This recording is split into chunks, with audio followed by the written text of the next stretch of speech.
Selatan. Suaranya kecil ya, Putri. Apakah sudah terdengar? Kalau di saya kecil banget. Kalau yang lain gimana?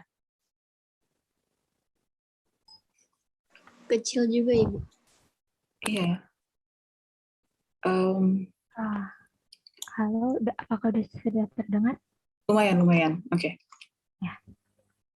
Assalamualaikum warahmatullahi wabarakatuh. Selamat pagi Bu Rahmi dan teman-teman. Perkenalkan, kami dari kelompok 8 akan mempresentasikan hasil diskusi kami mengenai analisis text mining menggunakan aplikasi Orange. Next. Anggota kelompok kami terdiri dari Kania Agustria, Nabila Aulia, Najwa Nur, Konita Amiza, dan saya sendiri Putri Akanudilpa. Next. Mungkin kami akan membahas secara singkat mengenai text mining terlebih dahulu. Menurut Fatman dan Sanger, text mining dapat didefinisikan secara luas sebagai suatu proses menggali informasi di mana seorang pengguna berinteraksi dengan sekumpulan dokumen menggunakan alat analisis.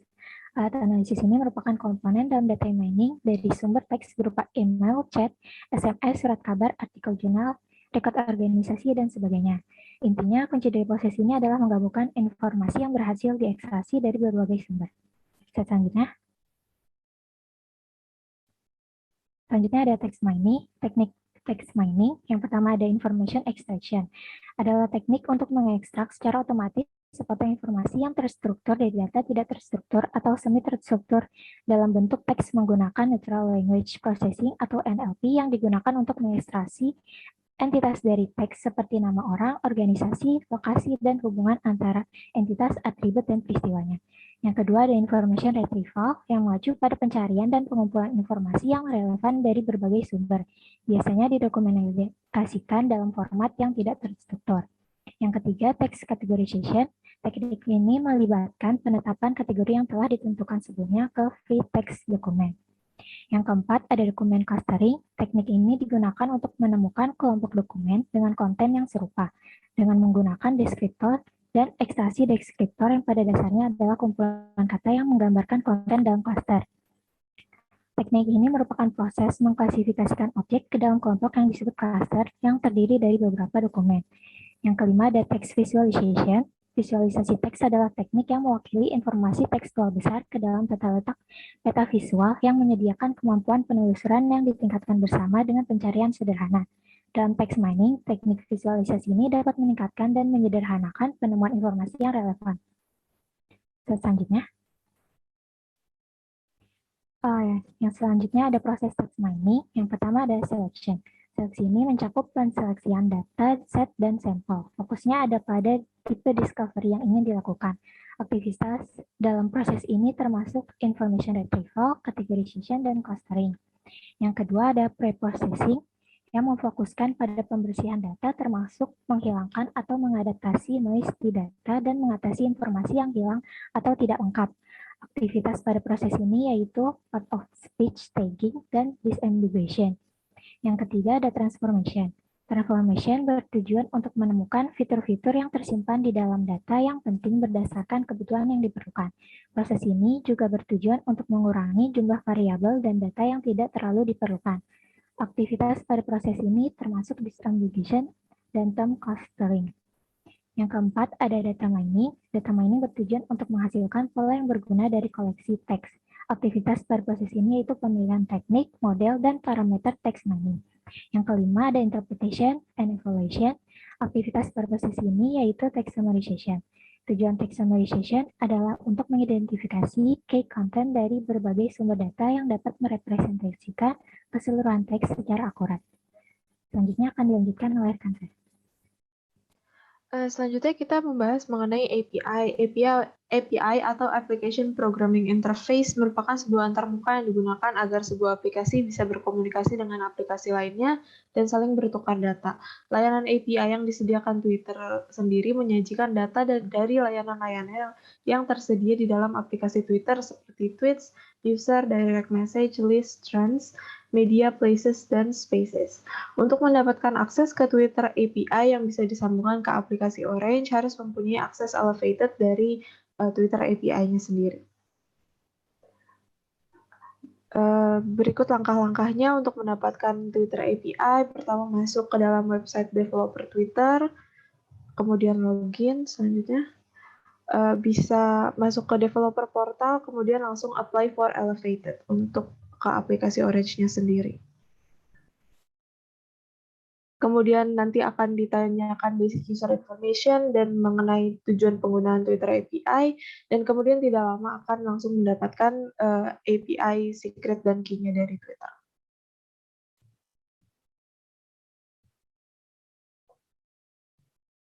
Ya. Lanjut.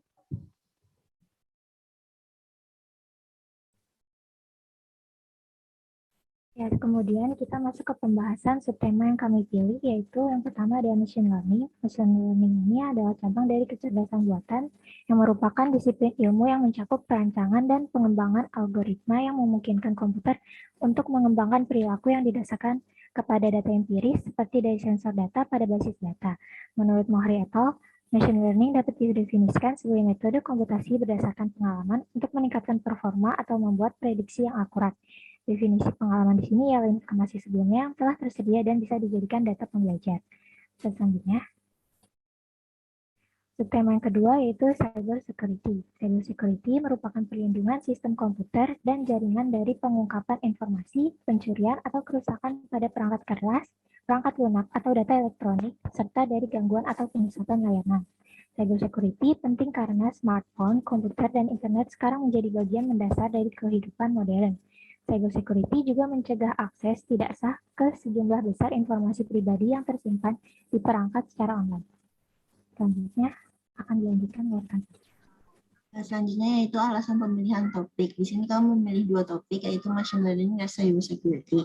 Saat ini tidak mungkin seseorang dapat menerapkan teknologi cyber security tanpa bergantung pada machine learning. Machine learning sendiri telah menjadi teknologi penting untuk cyber security karena machine learning lebih dulu membasmi ancaman dalam dunia maya dan memperkuat infrastruktur keamanan melalui deteksi pola, pemetaan kejahatan dunia maya pada waktu nyata, dan pengujian penetrasi sistem menyeluruh.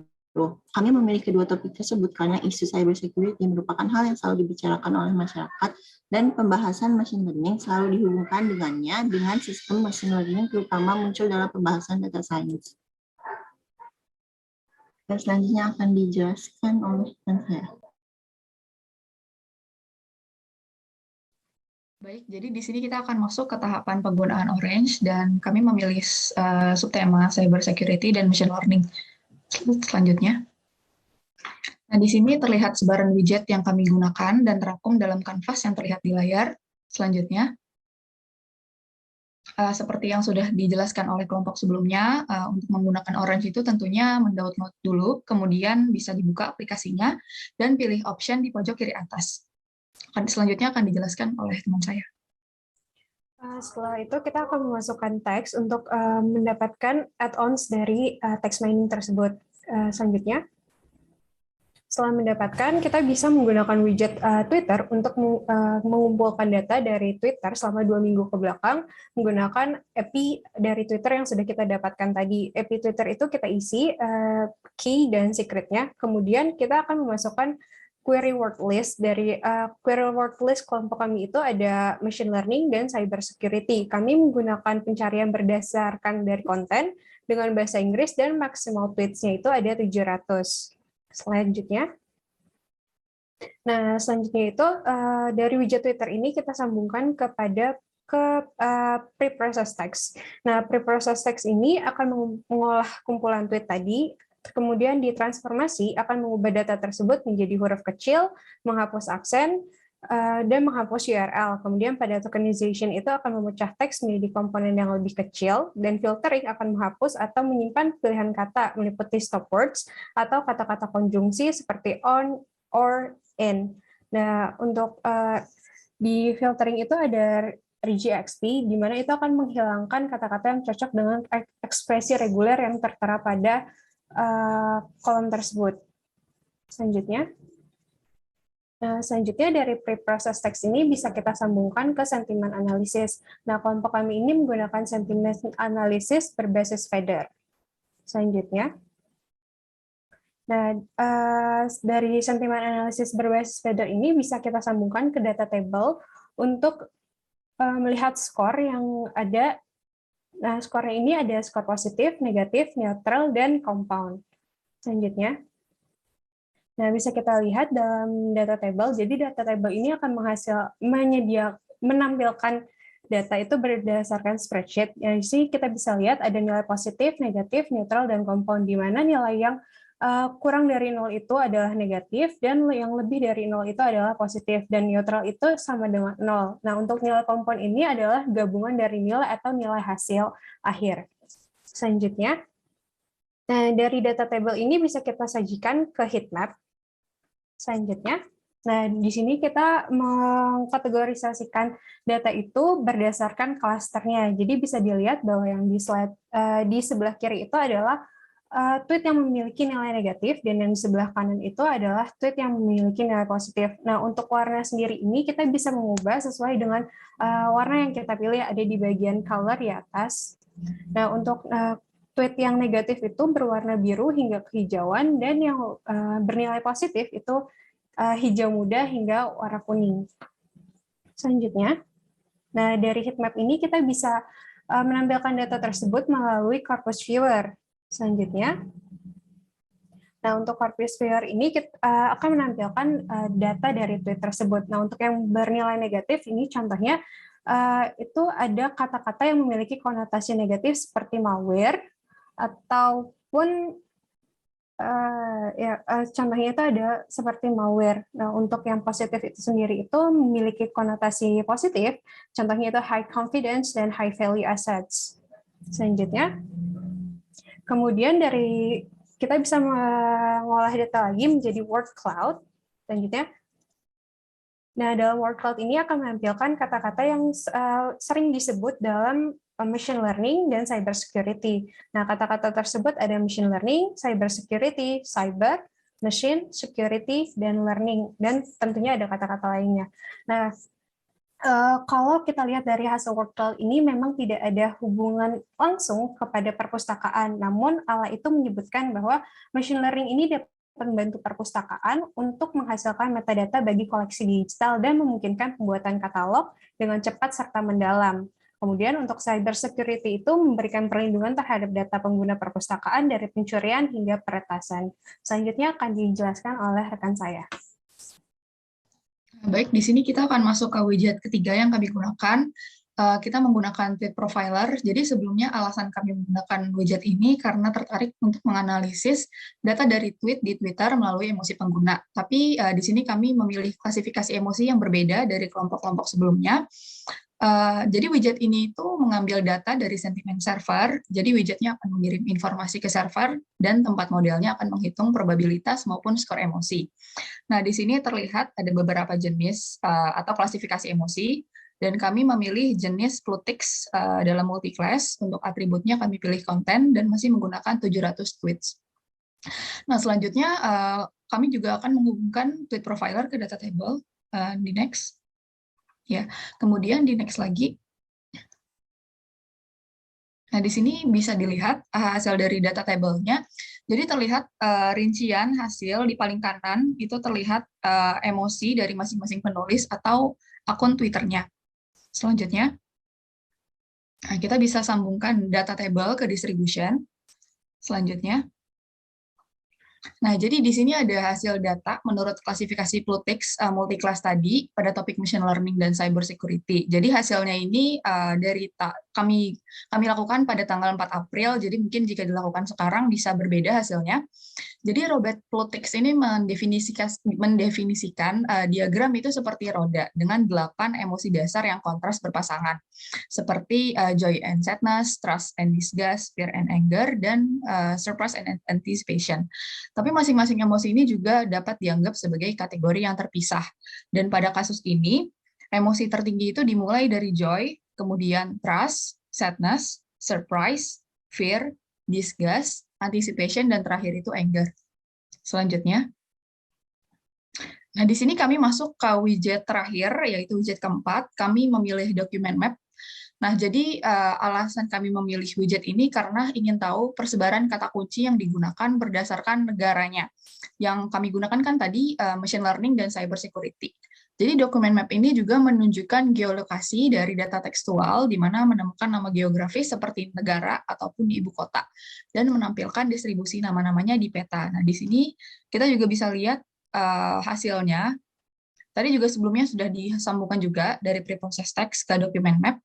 Nah, jadi hasil di sini sebelumnya kita pilih region atributnya itu konten dulu, kemudian map type-nya kami pilih world. Jadi untuk map type sendiri sebenarnya ada 3, ada world, ada USA, dan Europe, tapi kami pilihnya world saja. Dan hasilnya ini kita bisa lihat sesuai frekuensi yang ada di pojok kanan bawah.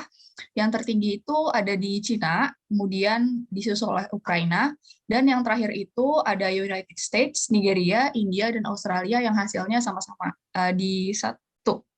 Kemudian slide selanjutnya. Jadi di sini kami juga akan menjelaskan beberapa kendala yang kami rasakan dan kami alami selama mengerjakan tugas ini maupun ketika mengoperasikan Orange. Jadi yang pertama itu adalah kurangnya sumber terkait penjelasan rinci dari masing-masing widget di Orange, karena umumnya kami menemukan hanya dari situs resmi Orange-nya saja. Kemudian selanjutnya ada ukuran Orange yang besar dan memerlukan ruang penyimpanan lebih sehingga membutuhkan spesifikasi laptop yang cukup tinggi. Seperti yang kita tahu, Orange sendiri itu berukuran sekitar lebih dari 500 MB, jadi cukup berat untuk laptop yang sekiranya kurang mampu memiliki memori yang besar. Kemudian yang terakhir ada akun Twitter yang tiba-tiba diblokir, sehingga tidak dapat memperoleh API. Jadi salah satu anggota kami itu akun Twitternya tiba-tiba terblokir, padahal sebelumnya tidak ada kendala sama sekali. Slide selanjutnya akan dijelaskan oleh rekan saya. Selanjutnya terdapat kelebihan dan kekurangan aplikasi Orange. Kelebihan dari aplikasi Orange yang pertama yaitu memiliki visualisasi yang kaya, model interaktif karena penggunanya gampang yaitu dengan model drop and drag, dan kecepatan dalam penggunaan untuk menghasilkan data.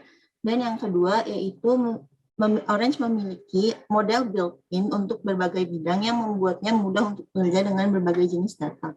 Lalu kekurangan dari Orange sendiri yaitu yang pertama tidak terlalu kuat untuk bekerja dengan kumpulan data yang besar seperti yang dijelaskan oleh Nabila sebelumnya. Dan yang kedua lebih cocok untuk proyek yang lebih kecil seperti analisis data eksplorasi. Selain itu, analisis lanjutan dari widget tidak begitu mudah untuk dilakukan.